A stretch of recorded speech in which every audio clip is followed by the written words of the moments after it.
بسم اللہ الرحمن الرحیم۔ السلام علیکم ورحمۃ اللہ۔ میں ایک دن مطالعہ کر رہا تھا تو حضرت عمر فاروق رضی اللہ تعالیٰ عنہ کا یہ جملہ میں نے پڑھا کہ آپ نے اپنے گورنر کو، جن کے بارے میں یہ شکایت تھی کہ یہ لوگوں کو غلام بنا رہے ہیں، تو آپ نے ان کو بلا بھیجا اور انہیں ایک جملہ ارشاد فرمایا کہ اللہ تعالیٰ نے انسانوں کو ان کی ماؤں کے پیٹوں سے آزاد پیدا کیا ہے، تمہیں یہ اختیار کس نے دیا ہے کہ تم ان کو غلام بنا لو؟ یہ جملہ میں سمجھتا ہوں مجھے، آپ کو، ہمارے حکمرانوں کو، ہماری عوام کو، سب کو یاد رکھنا چاہیے۔ اس لیے بھی یاد رکھنا چاہیے کہ، اور یہ بات اس لیے میرے ذہن میں بار بار آ رہی ہے کہ اپنے موجودہ سیاسی ماحول میں اگر ہم نظر دوڑائیں تو ہمیں یہ محسوس ہوتا ہے کہ جیسے ہم عوام غلام ہیں۔ ہم نسل در نسل کچھ خاندانوں کی، کچھ لوگوں کی غلامی کرتے ہوئے چلے آ رہے ہیں۔ ہمارے ووٹ کے طاقت سے صرف سیاستدانوں کا اور چند خاندانوں کا مقدر بدلا ہے، ہماری تقدیر میں کوئی فرق نہیں پڑا، ہمارے حالات میں کوئی بہتری نہیں آئی، ہمیں ہمیشہ سے زیادہ مشکلات کا سامنا کرنا پڑا ہے۔ لیکن اس میں قصوروار کون ہے، یہ ایک بہت بڑا اہم سوال ہے۔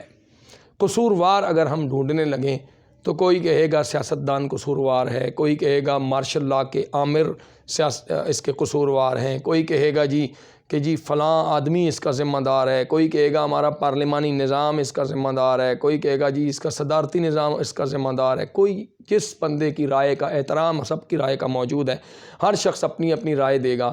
میری ایک اپنی رائے ہے، میں آپ کے سامنے رکھ رہا ہوں، اس کا ذمہ دار کوئی اور نہیں ہے، ہم سارے خود اس کے ذمہ دار ہیں۔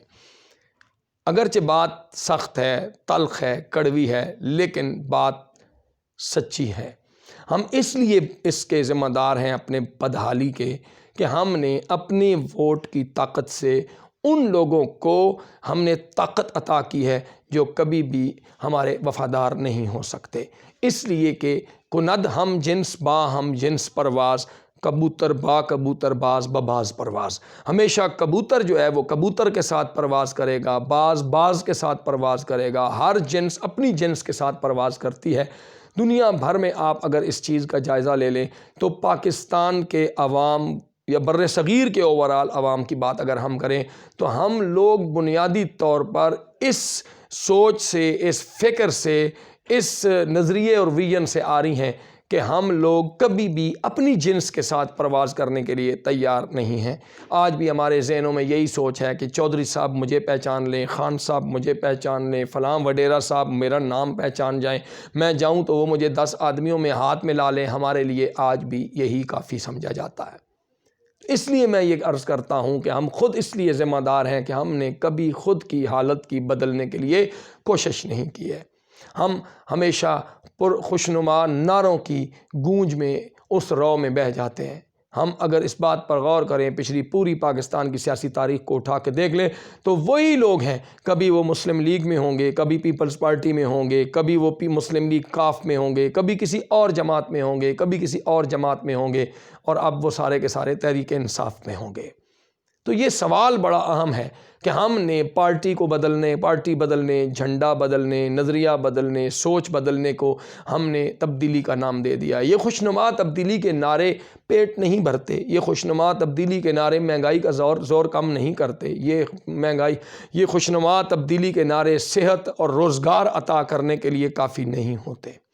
اس کے لیے ہمیں خود جد و جہد کرنی پڑے گی۔ میں یہاں یہ بھی عرض کرنا چاہتا ہوں، آپ دیکھ لیں اپنی پاکستان کی پولیٹیکل ہسٹری کو دیکھ لیں، پھر اس پاکستان کی سیاسی تاریخ میں کن کن لوگوں کا کیا کیا کنٹریبیوشن ہے، آپ ان لوگوں کو دیکھ لیں۔ معدود چند لوگ ایسے ہوں گے جو عام کلاس سے اٹھ کر اوپر آئے ہوں گے اور انہوں نے قوم کو سرو کیا ہوگا۔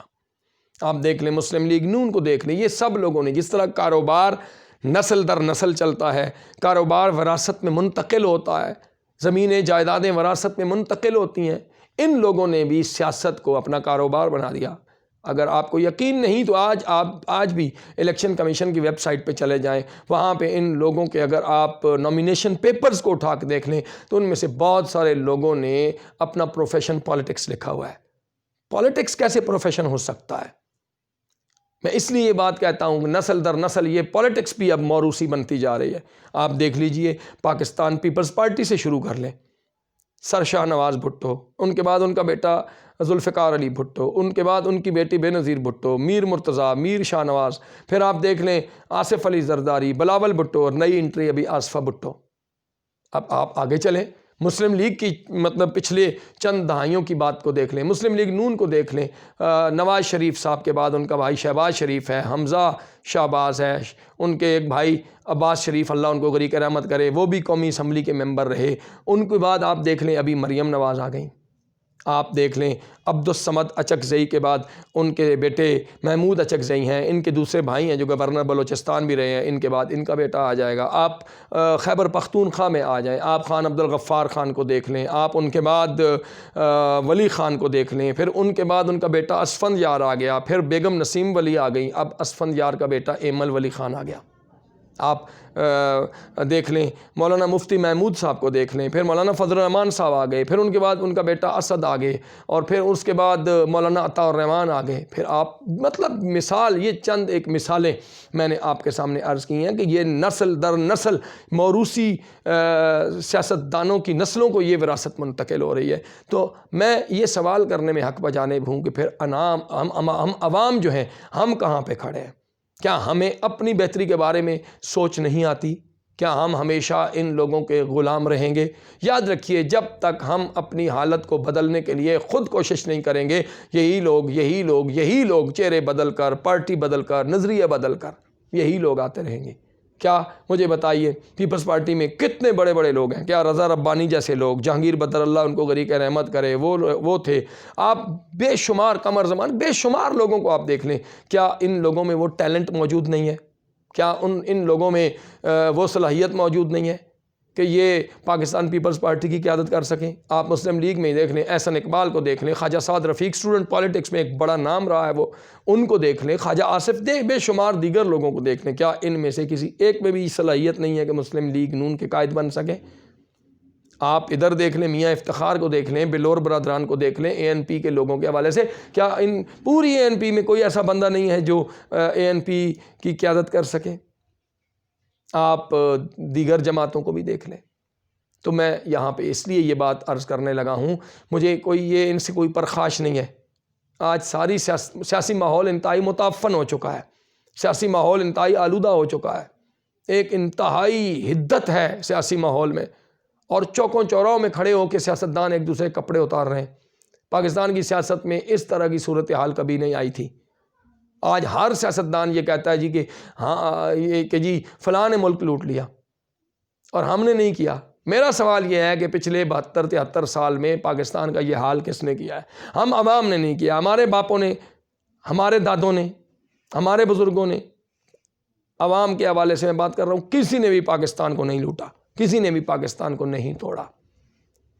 ہمیں اس حالت کو بدلنے کے لیے خود کو بدلنا پڑے گا، اگر نہیں تو پھر ہماری داستان تک بھی نہ ہوگی داستانوں میں۔ یہی کہنا تھا کہ خود کو بدلو گے تو بدلے گا پاکستان۔ السلام علیکم ورحمۃ اللہ۔